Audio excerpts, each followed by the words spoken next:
Você está cansado de conviver com dívidas que se acumulam todos os dias? Vive constantemente preocupado com a sua situação financeira? Você já deve saber disso, mas esse estilo de vida só gera problemas de saúde, cansaço e exaustão mental e não te permite viver uma vida de forma completa, com satisfação e felicidade. Mas fique tranquilo, você não é a primeira nem será a última pessoa a passar por essa dificuldade. No vídeo de hoje, eu vou te mostrar um passo a passo simples e garantido de como sair das dívidas, através de 8 passos simples, ensinados pelo aclamado empresário Paulo Vieira em seu livro Fator de Enriquecimento. Através desse conhecimento, você será capaz de mensurar as suas dívidas e quitá-las de uma forma rápida e constante, podendo alcançar um melhor status financeiro e iniciar a jornada do enriquecimento. E não se esqueça, se você gosta desse tipo de assunto, clique agora no joinha e inscreva-se já em nosso canal para ter acesso a mais conteúdos como este. Antes de ensinar como sair das dívidas, vamos primeiro falar sobre como não entrar nelas. Devemos lembrar-nos de que, no âmbito emocional, dívidas são a materialização de crenças financeiras limitantes.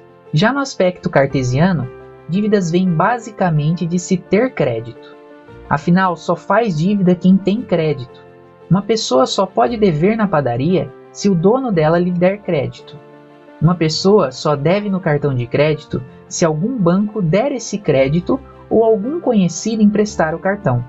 Então, o primeiro passo para não se ter dívidas é não usar, não solicitar ou cancelar imediatamente o cartão de crédito. Se você já se meteu nessa tormenta chamada dívidas, tenha certeza de que não existe riqueza com contas atrasadas. Se você quer ser rico, primeiro tem que acabar com as suas dívidas. No entanto, antes vamos definir o que é dívida. Dívida refere-se a obrigações financeiras não honradas. Em outras palavras, refere-se a contas que você não pagou. Já conta é uma despesa com vencimento futuro, ou seja, uma conta só se transforma em dívida se não for quitada.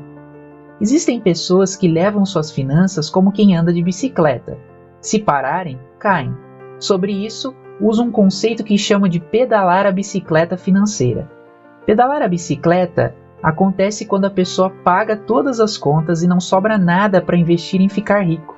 Vive para pagar contas, a ponto de não poder nem mesmo adoecer. Se adoecer ou ficar sem remuneração, mesmo que por um período pequeno de tempo, sua vida financeira virará um caos. Mesmo deixando seu futuro e a possibilidade de enriquecer de lado, essa pessoa vive, de modo geral, uma vida confortável. Pior do que pedalar a bicicleta é pedalar a bicicleta com o pneu furado. Essa imagem metafórica acontece quando a pessoa está quebrada financeiramente, mas não assumiu nem para si, nem para as outras pessoas a sua real condição. Assim, faz mais dívidas para saldar as dívidas antigas. Ela pede dinheiro a familiares, amigos, banco, agiota, e tudo o que ela consegue é aumentar seus problemas e envolver outras pessoas em seu caos financeiro. A dívida que já era pesada torna-se insuportável. Mesmo assim, a pessoa endividada faz o possível para continuar pedalando a bicicleta com o pneu furado, mesmo ciente de que está danificando toda a estrutura da bicicleta. Porém, existe uma situação muito pior do que simplesmente pedalar a bicicleta ou pedalar a bicicleta com o pneu furado. É a hipótese de pedalar a bicicleta com um aro quebrado. Isso acontece quando a pessoa não consegue dinheiro para rolar suas dívidas e as coisas começam a parar. Então, seus credores percebem que ela não tem como pagar o que deve e assim ninguém mais empresta ou até dá dinheiro a ela porque sabe que é uma situação perdida. Nesse momento, a bicicleta para com o aro e outras partes quebradas. Pense na sua situação financeira atual. Com qual bicicleta você está andando? A seguir, vou desenhar um passo a passo para você sair das dívidas. Siga esse roteiro e em pouco tempo estará fora desse redemoinho traiçoeiro. Não siga, e você e quem estiver ao seu lado colherá as consequências inesperadas e terríveis que afetarão todas as áreas de sua vida. Primeiro passo: monte seu orçamento familiar de forma que você consiga organizar tanto as contas como as dívidas e, assim, pagar as contas com 60% de sua renda. Não estou dizendo que é fácil e imediato, estou dizendo que é necessário. Talvez você precise de planejamento, muitas conversas com a família e abrir mão de confortos e vaidades. Minha experiência diz que é mais fácil para a maioria das pessoas abrir mão do conforto do que da vaidade e do status. Talvez, no primeiro momento, você consiga diminuir seus gastos, mas mesmo assim, ainda precise de 80% de sua renda para pagar as despesas mensais. Esteja certo de que é um processo que não pode nem deve ser interrompido. Segundo passo, entender suas dívidas e qualificá-las. Relacione todas as suas dívidas, contas já atrasadas, por ordem de vencimento. Primeiro, as contas mais atrasadas. Peço que coloque apenas dívidas pessoais. Caso você seja empreendedor, faça outra relação das dívidas apenas da empresa. Não misture as contas da pessoa física com as da pessoa jurídica. E se já misturou, está na hora de começar a parar. Terceiro passo. Agora você vai planilhar as suas dívidas. Nessa planilha você vai separar as suas dívidas pessoais essenciais das dívidas comuns. As dívidas essenciais são aquelas que você precisa pagar para que sua casa e sua vida pessoal continuem funcionando. Por exemplo, energia elétrica, gás, água, combustível, IPVA, comida, remédio, etc. Fique atento para separar bem o que é essencial e o que não é. Na mesma planilha, você deve informar qual o patamar dos juros. A primeira faixa de juros será menor do que 2%. E acredite, por mais absurdo que pareça, juros pessoais iguais ou menores a 2% no Brasil de hoje são considerados baixos. Nós vamos considerar juros mensais entre 2% e 5% como juros médios, e juros maiores que 5% são juros praticamente impagáveis e, pessoalmente, considero uma extorsão legalizada. Hoje no Brasil, e não me pergunte por quê, os juros de cheque especial e cartão de crédito passam de 11% a 14%, que, acumulados no ano, passam de 450%, o que quer dizer que, a cada ano, as dívidas de um desprecavido financeiro se multiplicam por mais de 4 vezes. Quarto passo. Esse momento desafiador vai exigir que você saia da zona de conforto.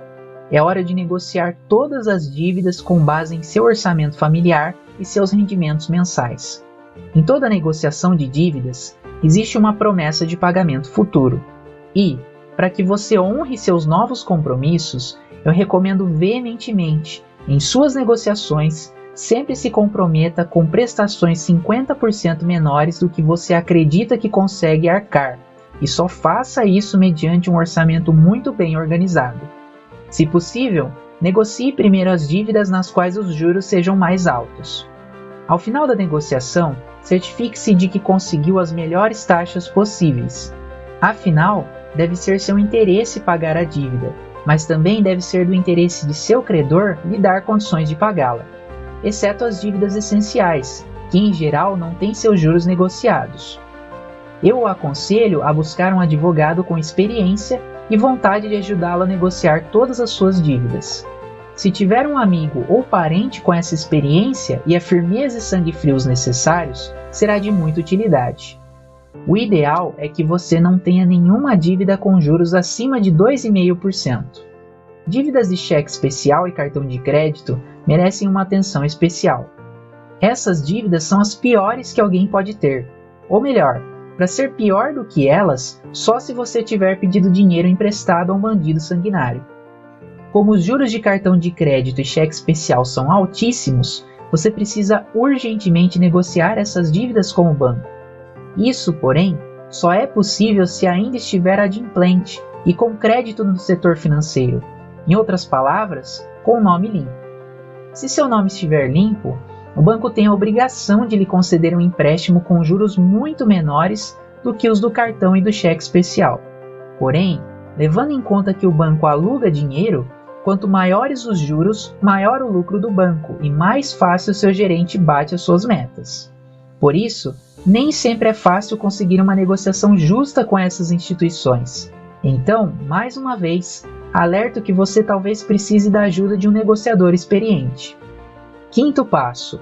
Esse é um momento também muito importante.